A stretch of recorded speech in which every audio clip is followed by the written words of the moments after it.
It used to be a problem a couple of years back teaching this topic because no one in Australia, at least none of you guys, could remember a time when either of these things were a real problem. Inflation hasn't really been a problem in Australia since the early 90s, right? Most of yours lifetime. Unemployment hasn't really been a problem in Australia since the late 80s. It's still not really a problem, though of course unemployment's a huge problem in Europe and the US right now. But it used to be hard to motivate these things because people said, well, what the hell is inflation? No one talks about it anymore, except when they complain that the Reserve Bank raises interest rates to avoid inflation. And unemployment, well, unemployment hasn't been bad for 30-odd years. Why do we need to worry about that? What I want to first show you today is that these things do matter, and they matter quite a bit. This is scenes from riots in Athens. So we'll talk about the riots. The problems, the macroeconomic problems underlying the problems in Europe later on when we talk about agri-demand and agri-supply modeling. But there are real consequences to the problems of inflation and unemployment. They cause dislocation, they cause unrest, and as we'll see later, suicide rates have soared in Greece in the last 3 years because of the debt crisis that Greece has and the resulting high levels of inflation and other sorts of austerity measures that the Greek government has to put in place. So these things matter a lot. They can cause a great deal of suffering. Greek unemployment situation in 2012. 20.9% of the Greek workforce is unemployed. So if you take 5 Greek workers, one of them currently doesn't have a job, and as we'll see later, is looking for one. So 20% of the population. For young people, half of them are out of jobs. So you identify 2 young people who are currently looking for work, only one of them has a job. The other one is sitting on his or her bum in her parents' house, feeling angry. And what do angry young people tend to do? That's where this comes from. Lots of angry young people with a lot of spare time and a lot of grievances. What do? They do things like that because they got nothing else to lose. 25% increase in homelessness in Greece in the last 3 years. 28% of Greeks at risk of poverty, and 1 in 5 can't afford meat with every meal. There's 5,000 calls to the Athens suicide hotline in 2011, double the 2010 figure. And as I see, I'll have a few more statistics about suicide rate in Greece, but basically it's more than doubled. So the number of Greeks killing themselves, and they've tended to do it in the last couple of years very publicly. So a famous case of a 77-year-old retired pharmacist who went into one of the town squares in Athens and shot himself in the head.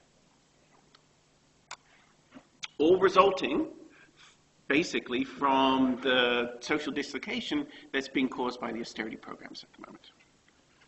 So these things have consequences. So I'll flip this and talk about unemployment first, since that segues from the Greek problem better. What is unemployment? So a lot of this class is going to be just concepts and definitions. So when you're dealing with this subject in the midterm and the final exam, it's going to be mostly just definitions. Know your definitions, know your concepts, know the meanings of things, and you'll be fine. So definitions, there'll be a slew of them today. The labor force. Well, the labor force is a number of people that would like to have a job, already have a job. The number of people you have who are capable of working. Unemployment is defined as, the labor force includes unemployed people. It's people who like to have a job, would like to be engaged in paying work in your country. To be unemployed, you have to have 2 characteristics. You've got to currently not have a job, pretty obvious. And 2, you've got to actively be looking for a job. And we'll discuss why that's a bit of a problem later. We define the unemployment rate. So you have the number of unemployed. That's just the number of people who satisfy this category.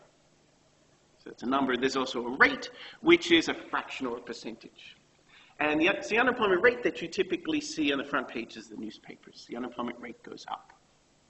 It's a percentage. In a sense, we might care about the unemployment numbers, but the unemployment numbers only matter in terms of how big is that relative to the country size as a whole? If we move to a place like China with 30 times the number of people, the Chinese economy is going to have a lot more unemployed, simply because the country is a lot bigger.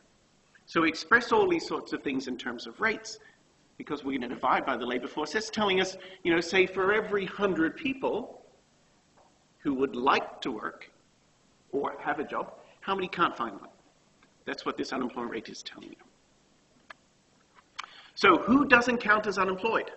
So what people don't we count when we're thinking about counting unemployed people? Well, people in armed forces and students, they're not counted as unemployed. We assume that they're not looking for jobs. Stay-at-home parents, again, likewise, we assume they're not looking for jobs, so in a sense, we're not worried about them. So we're not going to count them as unemployed, even though in a strict sense, they don't currently have a job. They have an occupation. It's perhaps staying home and raising their children. Retirees and people with disabilities, again, likewise, there are people who are they don't currently have a job, but they're also not really looking for one. People in prison, obvious reasons. Here's a problematic one. People have stopped looking for work. So these might be people who would like to have a job. It's just that they've been out there for a while and haven't been able to find one. And after a while of looking, you may simply, in a sense, stop looking, because you think, why bother? Once you make that choice, you're what's called a discouraged worker. And discouraged workers, we don't count as unemployed. Socially, as a society, are we concerned about discouraged workers? The answer is definitely yes. Right? A discouraged worker, in a sense, is the most tragic of things. We're thinking unemployed's bad enough, but if you're so unemployed that you've even given up the hope of getting a job, that's a real tragedy. So discouraged workers are a type of person that we're concerned about.